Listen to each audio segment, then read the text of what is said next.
5.5 million people riding the New York City subway every single day. Most of them arrive exactly where they planned. Most of them.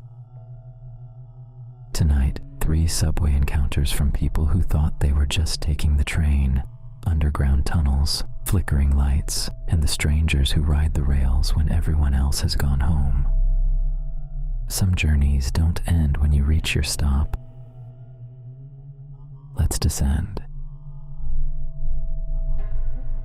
Story 1. The L train. The car was empty except for one other person. That was the first mistake. Mine. I was coming home from a double shift at the hospital.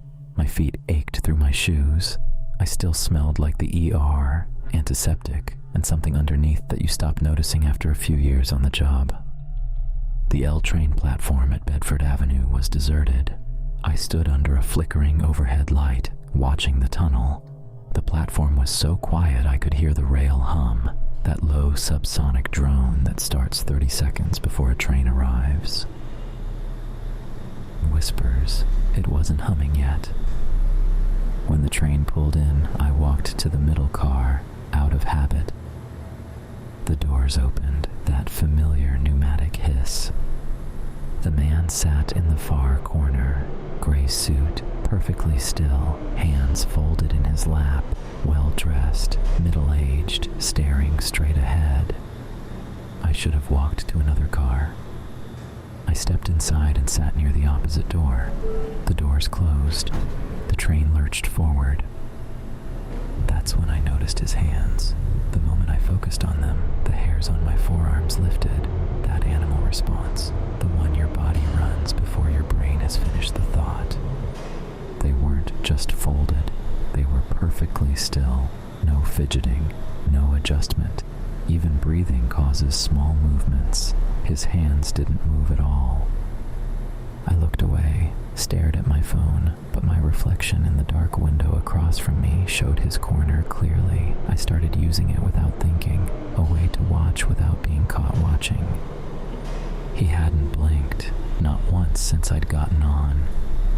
The train pulled into First Avenue. Nobody got on. Nobody got off. The man didn't move. I started counting stations, Union Square, 3rd Avenue, just a few more stops. Maybe I was too tired to trust my own instincts. 12 hours on my feet, that could do things to your perception. I told myself that. Then his eyes moved. His eyes were wrong, not the color, the movement. They tracked me the way security cameras track movement, smooth, mechanical, not how eyes move when a person is thinking. I found myself watching his reflection compulsively. His posture was too perfect, too straight, like someone had positioned a mannequin in that seat. Then I saw his mouth move, not speaking, not quite smiling, just the corners of his lips pulling upward, slowly, mechanically, like someone had reminded him that people smile. Whispers, but he'd forgotten how. The train went into a tunnel, the windows turned black. In the reflection, he was closer. He had to be at least 20 feet away, but in the dark glass, he was right behind my shoulder. I felt the cold before I understood what I was seeing. A drop, sudden and localized, like someone had opened a window directly behind my neck. Then the lights came back on, and he was in his seat, exactly where he'd been, hands folded. I blinked, looked at the window again, looked at him directly. He was already looking at me. I stood up, 3 stops early. I was getting off this train. The man stood up too. He moved in this smooth, gliding way, like his joints didn't quite bend right. I backed toward the door, and then the smell reached me. Not body odor, not cologne. Something older, like a room that's been sealed for decades and finally cracked open. The train stopped. The doors opened, then closed. 1 second, maybe less. I was a half step too slow. Wait. The platform was right there through the glass, people on it, and the train was already moving again. I screamed. He stepped back, 2 steps, 3, and sat back down in his corner, perfectly still, hands folded, as if nothing had happened. The next station, I was through those doors before they finished opening. I stood on that platform for 20 minutes before I could get on another train. When I finally did, I chose the most crowded car I could find. That was 3 years ago. I still take the L train, but never the middle car, and never, ever after midnight. Because sometimes I see him in other cars, always in the corner, always perfectly still, and always when the train goes dark in the tunnels. Always smiling that wrong smile. I've never been able to explain what I saw that night. I've told myself, exhaustion, pareidolia, the way sleep deprivation makes the brain see patterns and intent that aren't there. It's possible that's all it was. It's possible I'm the least reliable narrator of my own experience. But I still don't take the middle car, and I don't think I ever will. He hasn't gotten close to me again. Not yet. The next encounter happened across the ocean, different city, different tunnels, but the same cold certainty that some things in the underground don't belong there. Story 2, British Museum Station. I was riding the Central Line home from the archives when I first saw him. Around 8 in the evening, the car mostly empty. I'm an urban historian. I study forgotten places. Stations closed decades ago. Platforms sealed behind walls. Tunnels that lead nowhere. I'd been watching for British Museum Station for months. Closed since 1933, the platform still intact behind a sealed wall between Holborn and Tottenham Court Road. If you know where to look, you can see it through the train windows as you pass. Just a dark space with old tilework and rusted fixtures. The train slowed slightly. They always do in that section. I pressed my face against the glass, the cold of it sharp against my cheekbone, the vibration of the train running through my jaw. There was a figure standing on the platform. I strained to see. The platform was dark, lit only by our passing train, but I could make out a shape. Someone standing near the edge, facing me. The train picked up speed. The platform disappeared. A maintenance worker, I told myself, except his coat had a cut I recognized from old photographs, the kind of double-breasted wool that stopped being made sometime around 1945. That night, I found a thread on a transit history forum. Someone else had seen him. 2019, same stretch of track. Another post from 2014, both dismissed. I started writing that section every night. First night, nothing. Second night, nothing. Third night, I almost convinced myself I'd imagined it. On the fourth night, he was there again, and he was closer to the edge. I was ready this time, phone pressed against the window. I snapped photos as we passed. When I looked at them later, they showed nothing but darkness and blurred tile. But I knew what I'd seen. The fifth night, he moved. He stepped forward as the train approached, keeping pace with my window. His hand reached out toward the glass. Then the train sped up and the figure receded into darkness. A voice from across the car. "You're not the first." She hadn't been there a moment ago. I was certain of that, the way you're certain of things you can't prove. Later I would wonder, had she been on the train since Holborn? Had she been watching me the way I had been watching the platform? A woman, 50s, watching me with an expression I couldn't quite read, like someone who'd been waiting for exactly this conversation. She pulled out her phone, showed me a Transport Museum internal report. Not public, she said. Dozens of sightings, always the same location, always the same figure. 3 years, she said. Every night for, not every night, but close. And I keep missing it, always by seconds, always. She looked at me differently then. You saw him. You actually saw him. Then she stopped mid-sentence, turned to the window. The signals. She grabbed my arm. Don't look away from the window.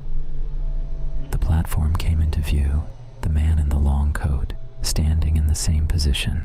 But behind him now, I could see others, dozens of shapes in the darkness, some sitting, some standing, all facing the tracks, all watching us pass.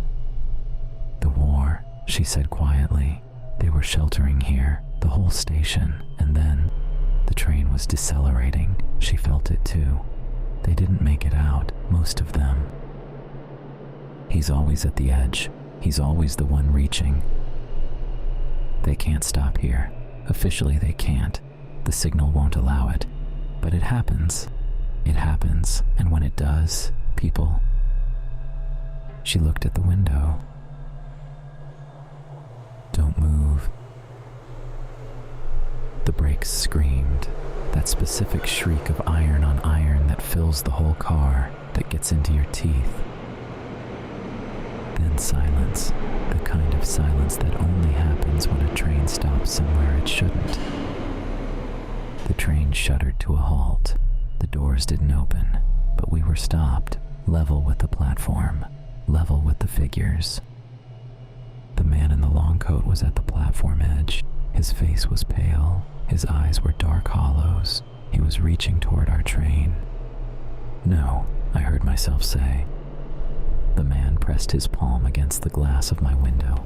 His hand was gray, corpse gray. Behind him, the others began to move. The woman grabbed my arm. Don't look at them directly. Don't make eye contact. But I couldn't look away. His face was inches from mine, only glass between us. His mouth opened.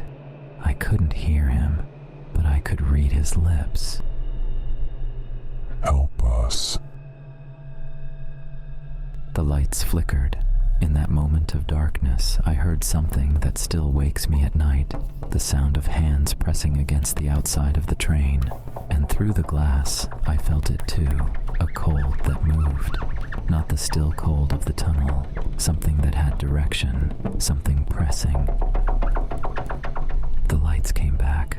The train lurched forward. The platform fell away. When I looked for the woman, her seat was empty. I don't know which stop she got off at. I don't know if she got off at all. I don't ride the Central Line anymore because I've kept researching. I found the casualty report eventually. 34 people died on that platform in 1940. And in the photographs of British Museum Station from that year, if you look very carefully at the crowd sheltering there, you can see a few faces that don't belong. People in modern clothes, looking confused, lost. People who got off at the wrong stop. But the worst kind of horror isn't supernatural. It's human, real, walking among us. And it follows you from station to station, getting closer with every stop. Story 3, The Red Line. The last train on the DC Metro runs at midnight on weekdays. I know this because I used to work late shifts at a lobbying firm in downtown DC, cutting it close almost every night. This was April, cherry blossom season. The trains were always crowded, even late. But that night, the platform was almost empty. The train pulled in. I got on the car closest to me, more crowded than I expected. Maybe 20 people scattered throughout. I found a seat near the middle, put in my earbuds. That's when I felt it, that specific wrongness, the kind that makes you look up before you know why. back of your neck goes tight. Your peripheral vision sharpens without you asking it to. The body running its oldest program. Across from me, 3 seats down, a man was staring directly at me. Not normal eye contact. This was absolute focus, maybe 40. Thin, dark jacket, his entire body angled toward me. I looked away, put my eyes on my phone. When I looked up again, he'd moved. He was 1 seat closer. My stomach went cold. Nobody else seemed to notice. Everyone absorbed in their phones or half asleep. At Gallery Place, he moved again. 2 seats closer now. Close enough that I could see his face clearly. He wasn't blinking. His lips were moving slightly, like he was talking to himself. I stood up, moved to the opposite end of the car. My hands were shaking. I thought about my phone, thought about 911. What would I say? A man moved seats on a train. They'd ask if he'd touched me. He hadn't. They'd ask if he'd threatened me. He hadn't. There was nothing to report except a feeling, and feelings don't dispatch officers. Judiciary Square. The doors opened. I stepped out, walking fast. Behind me, footsteps. He'd gotten off too. I didn't run. Running would make it real. I walked faster, heading for the escalator. The footsteps matched my pace, getting closer. I reached the escalator and looked back. He was there, maybe 30 feet behind, still staring. I ran. Up the escalator, following signs for the green line. I could hear him behind me, not running, just walking, and the gap between us wasn't growing. The terminal is a maze. I had no idea where I was going. He walked like he did. There was a train at the platform. Different line. I didn't care where it went. I jumped on just as the doors were closing.